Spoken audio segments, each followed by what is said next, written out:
چاروں اماموں اور چاروں فقہ میں سے امام حنیفہ ان کی فقہ ہی غلط کیوں ہے؟ مصنف ابن ابی شیبہ پر ان پر رد کیوں ہوا ہے؟ ہاں، مصنف ابن ابی شیبہ کا آخری چیپٹر ہے کتاب الرد علی ابی حنیفہ، اور اس میں بڑے سخت الفاظ ہیں. اس میں امام ابن ابی شیبہ جو امام بخاری کے استاد ہیں 235 ہجری میں فوت ہوئے، یہ امام بخاری کے بھی استاد ہیں اور امام مسلم کے بھی. اور امام مسلم نے 1500 حدیثیں مسلم شریف کی ان سے لی ہوئی ہیں، یعنی 20% مسلم شریف کا آؤٹ آف 7563 1500 احادیث ابن ابی شیبہ سے لی ہوئی ہیں. ابو بکر ابن ابی شیبہ بہت بڑے اہل سنت کے امام ہیں، امام بخاری نے بھی ان سے حدیثیں لی ہیں. انہوں نے آخری چیپٹر باندھا ہے کتاب الرد علی ابی حنیفہ، اور ساتھ لکھا یہ ابو حنیفہ پر رد ہے چیپٹر، جس میں اس نے رسول اللہ کی مخالفت کی ہے صلی اللہ علیہ وآلہ وسلم. سنگل آؤٹ اس لیے ان کو کیا کہ چونکہ ان کی فقہ بہت پہلے مرتب ہو گئی تھی، اس وقت احادیث اس طرح کمپائل نہیں تھی ایک جگہ پر، اور امام حنیفہ کے اکثر جو مسائل ہیں وہ تابعین سے اخذ کیے ہوئے ہیں. تابعین کے دور میں جھوٹ بھی عام ہو چکا تھا، اور پھر کئی ایسے لوگ بھی دین میں شامل ہو چکے ہوئے تھے جنہوں نے اوپر سے ہی کلمہ پڑھا ہوا تھا، اور اس طرح کی کافی ساری چیزیں. ابھی ایک پورا ٹاپک ہے، اس کو ایڈریس کیا ہے شاہ ولی اللہ دہلوی نے حجت اللہ البالغہ میں. اب شاہ ولی اللہ دہلوی وہ ہیں جو بریلوی دیوبندی اہل حدیث تینوں کے نزدیک مجدد ہیں 12ویں صدی کے، 1176 ہجری میں فوت ہوئے. انہوں نے اس کو ٹاپک بنایا ہے کہ امام مالک اور امام ابو حنیفہ کی فقہ میں غلطیاں کیوں زیادہ ہیں ایز کمپیئر ٹو امام احمد بن حنبل اور امام شافعی کے. تو انہوں نے بتایا کہ تابعین کے اقوال کی وجہ سے، اور مرفوع احادیث جو ہیں وہ سپورٹیو نہیں ہے اس کو. اب جب تک آپ کے پاس حدیث نہیں ہے، آپ نے کسی تابعی کے فتوے کے اوپر عمل کر لیا، لیکن جب آپ کو صحیح حدیث مل جائے تو آپ فتویٰ چھوڑ دیں. یہ تو صحابہ کے ساتھ ہوا ہے کہ انہیں بعض اوقات حدیث نہیں پتہ ہوتی تھی، دوسرا صحابی بتاتا تھا، وہ رجوع کر لیتے تھے اس معاملے میں. میں نے کئی دفعہ بتایا، بخاری مسلم میں حدیث ہے، حضرت حسان ابن ثابت مسجد میں اشعار سنا رہے تھے حضرت ابو ہریرہ کو، پاس سے حضرت عمر گزرے، وہ امیر المومنین بھی تھے، رعب بھی تھا، صرف انہوں نے دیکھا ہے ان کو، ان کا اس طرح نہ دیکھ، تجھ سے بہتر شخص مسجد میں ہوتا تھا، میں اسے بھی اشعار سناتا تھا رسول اللہ صلی اللہ علیہ وسلم. تو حضرت عمر نے فوراً کہا کہ بتاؤ اپنا گواہ لے کر آؤ جو گواہی دے. یعنی حضرت عمر کو نہیں پتا تھا کہ ایسا ہوتا تھا. ہو سکتا ہے اس دن جو محفل نعت ہوئی حضرت عمر نہ بیٹھے ہوئے ہو، ٹھیک ہے. یہ تو آپ کہتے ہیں ہمارے امام سے کون سی حدیث چھپ گئی ہوگی جو انجینئر صاحب کو پتہ چل گئی ہے. ہاں سرکار تواڈے امام تے شاہی کوئی نہیں، ہاں سیدنا عمر جیسا ہے ہی کوئی نہیں، تیرا امام تے شاہی کوئی نہیں. تو حضرت ابو ہریرہ نے کہا کہ یا امیر المومنین میں گواہی دیتا ہوں واقعی.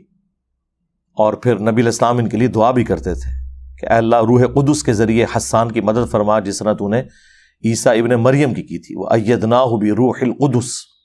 تو حضرت عمر وہاں سے چلے گئے. سیدنا عمر کو یہ مسئلہ نہیں پتا تھا اور کوئی عیب نہیں تھا. بخاری مسلم دونوں میں آتا ہے حضرت ابو ہریرہ نبی علیہ السلام کی وفات کے بعد آلموسٹ 30 سال تک یہ فتویٰ دیتے تھے. یہ 30 سال میں نے اس لیے نکالے ہیں کہ اس وقت گورنر مدینے کا مروان تھا، اور مروان مدینے کا گورنر حضرت معاویہ کے دور میں بنا ہے. تو مطلب یہ کہ خلافت راشدہ کے دور کے بعد کی بات ہے. یہ اس شخص کے بارے میں جو سب سے زیادہ حدیثیں روایت کر رہا ہے سیدنا ابو ہریرہ، وہ یہ فتویٰ دیتے تھے کہ جس کے اوپر غسل فرض ہونا جب تک غسل نہ اتار لے وہ روزہ نہیں رکھ سکتا. اب یہ بات جب سیدہ عائشہ تک پہنچی تو انہوں نے کہا حضرت ابو ہریرہ کو ان کے بارے میں اللہ تعالیٰ اس پہ رحم فرمائے، اللہ کے نبی علیہ السلام جنبی ہوتے تھے اپنی بیویوں سے صحبت کرنے کی وجہ سے، اور بغیر غسل اتارے ہی روزہ رکھ لیتے تھے، اور طلوع فجر کے بعد غسل اتارتے تھے، یعنی ختم سحری کے بعد. طلوع فجر کہہ رہا ہوں، طلوع آفتاب نہیں، طلوع فجر یعنی ختم سحری. اب اما عائشہ جب یہ گواہی دے دیں تو حضرت ابو ہریرہ تو پھر ان کا فتویٰ تو شاہی کوئی نہیں رہتا. اب ان تک جب بات پہنچی تو انہوں نے خاموشی اختیار کی، اور انہوں نے کہا کہ میں اپنی رائے سے کہتا تھا لیکن مجھے نہیں پتا تھا اس بات کا. 30 سال تک تو غلط مسئلہ وہ بتاتے رہے نا. یار اگر حضرت ابو ہریرہ کا یہ اسٹیٹس ہے تو تیرے امام تے شاہی کوئی نہیں. تو اس طرح کے معاملات ہوتے تھے، لیکن وقت کے ساتھ ساتھ یہ چیزیں ایوالو ہوئی ہیں، اور میں سمجھتا ہوں اس کی ایپیکس جو ہے وہ اس دور میں ہوئی ہے جب بخاری اور مسلم لکھی گئی ہیں، کہ آلموسٹ ان کتابوں کے پہنچتے پہنچتے وہ ساری چیزیں ایک جگہ جمع ہوئی. خود شاہ ولی اللہ نے بھی لکھا ہے کہ اب جب کہ یہ ہمارے پاس حدیث کی کتابیں آ چکی، چاروں فقہ بڑی مرتب ہو چکی ہیں اہل سنت کے ہاں، اب ہمیں چاہیے کہ مل جل کے کوئی ایک ایسی فقہ مرتب کریں جو قرآن و سنت کے قریب ہو. جو مسئلہ امام حنیفہ کا ٹھیک ہے وہ ان کا لے لیا جائے، جو امام شافعی کا ٹھیک ہے. جو یہ شاہ ولی اللہ لکھ رہے ہیں اور وہ مجدد ہیں. یہی بات انجینئر صاحب کریں تو کہتے ہیں یہ دراڑ ڈال رہے ہیں امت میں. شاہ ولی اللہ نے حجت اللہ البالغہ میں لکھا ہے کہ اس امت کی تباہی کی جو بڑی وجہ ہے نا، اس میں سے ایک تقلید بھی ہے. انہوں نے لکھا ہے کہ پہلے 300 سال تک کوئی یہ کام نہیں کرتا تھا، یہ بعد میں شروع ہے. میں نے اس کے اوپر ایک تفصیلی لیکچر ریکارڈ کروا دیا، مسئلہ 197 اماموں کی گستاخی کا الزام. اس میں نے کئی اور مثالیں بھی پیش کی ہیں. لہذا یہ مسئلہ اس طریقے سے نہیں ہے جس طرح آپ لوگ سمجھتے ہیں کہ ہم نے اسٹرکٹلی کسی ایک کو فالو کرنا ہے. کہتے ہیں جی دیکھیں جی، یہ اکثر آپ نے سنا ہوگا، یہ حنفیوں نے نا چاند ایک جو چیزیں رٹی ہوئی ہیں ان میں سے ایک ہے جی، ایک بندہ ہے اس نے اپنی بیوی کو ہاتھ لگایا اور اسی وضو سے نماز پڑھ لی، یہ کہہ کے کہ میں حنفی ہوں، اور حنفیوں کے نزدیک بیوی کو ہاتھ لگانے سے وضو نہیں ٹوٹتا. لیکن تھوڑی دیر بعد اس کا خون نکل آیا تو حنفیوں کے نزدیک تو خون نکلنے سے وضو ٹوٹ جاتا ہے. تو اس نے کہا نہیں میں شافعی ہوں، اور اس نے نماز پڑھ لی. اور اس کے بعد وہ بولتے ہیں کہ یہ لوگ اپنے نفس کی پیروی کرتے ہیں. نہ سرکار نہ، تھوڑے ایجوکیٹ ہو جاؤ، اپنے مدرسوں سے اپنے دڑبوں سے باہر نکلو، دنیا چینج ہو چکی ہے. نہ اس مسئلے میں ہم نے امام حنیفہ کی بات مانی، نہ اس مسئلے میں ہم نے امام شافعی کی بات مانی. ہم نے اس شخص کی بات مانی جس کی قبر مدینے میں صلی اللہ علیہ وآلہ وسلم. کیا نبی علیہ السلام اور صحابہ کے دور میں خاوند اپنی بیویوں کو ہاتھ نہیں لگاتے تھے؟ اس زمانے میں کسی کا خون نہیں نکلتا تھا تو مسئلے بھی موجود ہوں گے. تو بخاری مسلم دونوں میں حدیث موجود ہے. اور امام بخاری نے، دیکھیں لوگ کہتے ہیں شافعی ہیں، امام بخاری نے تو امام شافعی کا رد کر دیا صحیح بخاری میں، کہ عائشہ کہتی ہیں ان دنوں ہمارے گھروں میں چراغ نہیں ہوا کرتے تھے، اور رات کے وقت نبی علیہ السلام جب نماز پڑھتے تھے گپ اندھیرے میں، ہمارا اجرا بھی تنگ تھا، نبی علیہ السلام جب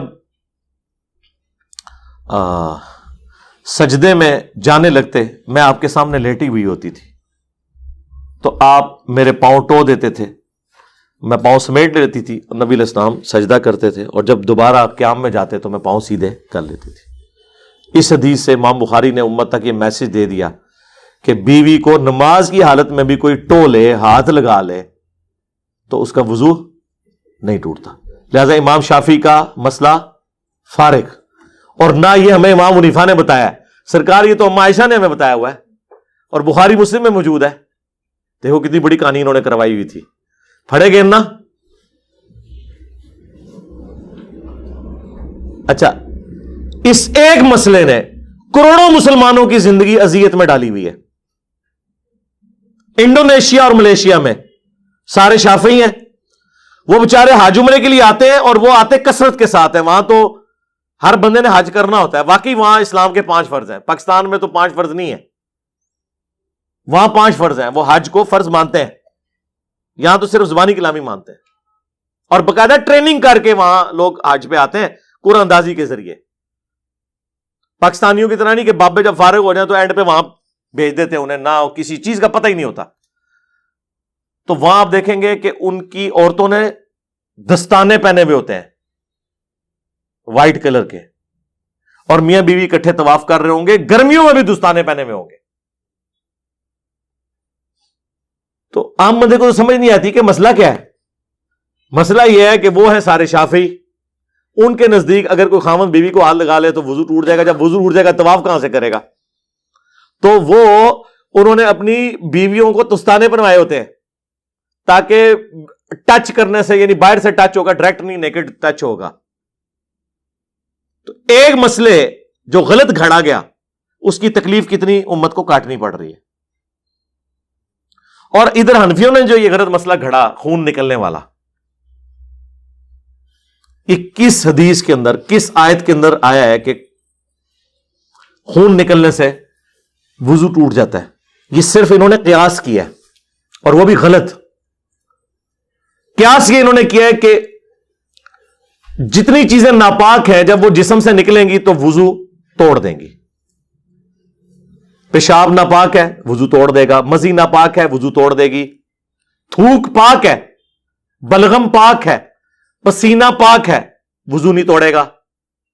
خون ناپاک ہے تو کہتے ہیں جب ناپاک ہے تو وضو توڑ دے گا۔ ایک کولو گال بنا لی، یہ مسئلہ ہی غلط ہے کہ خون ناپاک ہے۔ یار صحابہ کی زندگی تو جنگوں سے عبارت تھی، وہ یہ رسک لے سکتے تھے۔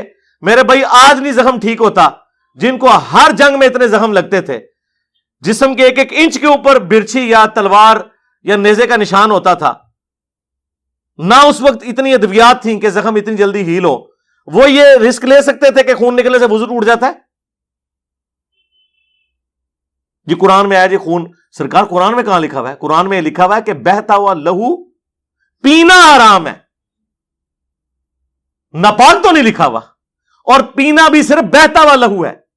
جی جو ہڈیوں کے گودے میں ہے، جو گوشت کے ریشوں کے اندر ہے، جو کبھی آپ باربیکیو لے کے آتے ہیں اور آپ وہ جب چکن پیس اکھاڑتے ہیں نیچے سے ہلکا سا ریڈ کلر کا نکلتا ہے، وہ خون پاک، کھانا بھی حرام نہیں ہے اس کا، وہ حلال خون ہے۔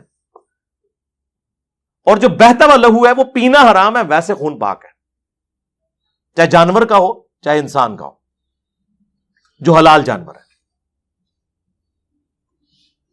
اب مسئلہ انہوں نے نکال لیا، کاش انہوں نے حدیث پڑھی ہوتی۔ ابو داؤد کے اندر حدیث ہے، ایک صحابی کو نبی علیہ السلام نے پہرے پہ لگایا، رات کے وقت کافروں نے حملہ کر دیا، انہیں تیر لگے، ان کا خون بہتا رہا، اور وہ اسی حالت میں نماز مکمل کرتے رہے۔ سلام پھیرنے کے بعد انہوں نے باقیوں کو اٹھایا تو انہوں نے کہا اتنی اپنی تم نے حالت کر لی ہے کہ پورا جسم لہو لہان ہے، تم نماز توڑ دیتے، ظاہر نماز توڑی جا سکتی تھی۔ تو انہوں نے کہا نہیں، میری غیرت نے گوارا نہیں کیا کہ میں نے ایک سورت شروع کی ہوئی تھی کہ اسے مکمل کیے بغیر میں نماز یوں اس طریقے سے مختصر کرتا ہوں، شوق نماز کا۔ اور فضائل اعمال میں شیخ زکریا کاندلوی نے صحابہ کرام کے جو واقعات نقل کیے ہیں نا نماز میں دل لگنے کے، اس میں یہ واقعہ کوٹ کیا ہے۔ اب واقعہ تو کوٹ کر بیٹھے، ان کو بعد میں احساس ہوا کہ یار یہ تو ہمارے بابا جی بیچ میں آ جائیں گے، تو انہوں نے نا نیچے لکھی فساد، ویسے وہ لکھتے ہیں فائدے کے لیے، یعنی اس واقعے سے ہمیں مورل لیسن کیا ملا؟ مورل لیسن انہوں نے یہ نکالا، وہ کہتے ہیں کہ جی ہمارے نزدیک، ہمارے امام حنیفہ رحمۃ اللہ علیہ کے نزدیک خون نکلنے سے وضو ٹوٹ جاتا ہے، اور امام شافعی کے نزدیک نہیں ٹوٹتا۔ ہو سکتا ہے کہ وہ صحابی بھی اسی مذہب پر ہوں، یعنی کس مذہب پر؟ امام شافعی کے مذہب پر۔ بجائے یہ لکھنے کے کہ ہو سکتا ہے کہ امام شافعی نے اس صحابی کا مذہب اڈاپٹ کیا ہو، الٹ لکھ دیا۔ جب ہم یہ بات کرتے ہیں کہتے ہیں جی آپ ہمارے بزرگوں کا مذاق اڑاتے ہیں، آپ کے بزرگوں کو اردو بھی نہیں لکھنی آتی۔ امام شافعی کے تو ابا جی بھی پیدا نہیں ہوئے ہوں گے جب وہ واقعہ ہوا ہے، بلکہ ان کے دادا جی بھی نہیں پیدا ہوئے ہوں گے۔ امام شافعی 150 ہجری میں پیدا ہوئے ہیں، 204 ہجری میں فوت ہوئے ہیں۔ نبی علیہ السلام کی وفات کے 140 سال کے بعد امام شافعی پیدا ہوئے ہیں۔ نبی علیہ السلام کی وفات کے 70 سال کے بعد امام حنیفہ پیدا ہوئے ہیں۔ اس سے پہلے کسی کا خون نہیں نکلتا تھا، اس سے پہلے کوئی اپنی بیوی کو ہاتھ نہیں لگاتا تھا۔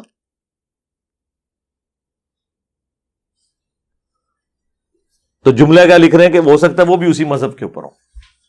وہ کہتے ہیں نہیں آپ مذاق اڑا رہے ہیں، مراد یہ کہ وہ کہنا چاہ رہے تھے کہ دونوں کا مذہب اسکول آف تھاٹ ایک ہوگا، ٹھیک ہے، لیکن یہ ترتیب نہیں ہوتی لکھنے کی کہ آپ ایک بڑے کو جو صحابی ہو ایک چھوٹے کی طرف منسوب کریں، جو نہ تابعی ہے نہ تبع تابعی ہے۔ آپ سیدھی طرح اس سے مسئلہ اخذ کریں کہ بھئی یہ حدیث اس بات کا ثبوت ہے کہ خون نکلنے سے وضو نہیں ٹوٹتا، اور ہمارے امام حنیفہ کا یہ موقف غلط ہے۔ لیکن ایک تو جناب بیان کرن، تو باقی تفصیلات مسئلہ 197 آپ میرا دیکھ لیں، اس میں نے کافی کچھ بیان کیا۔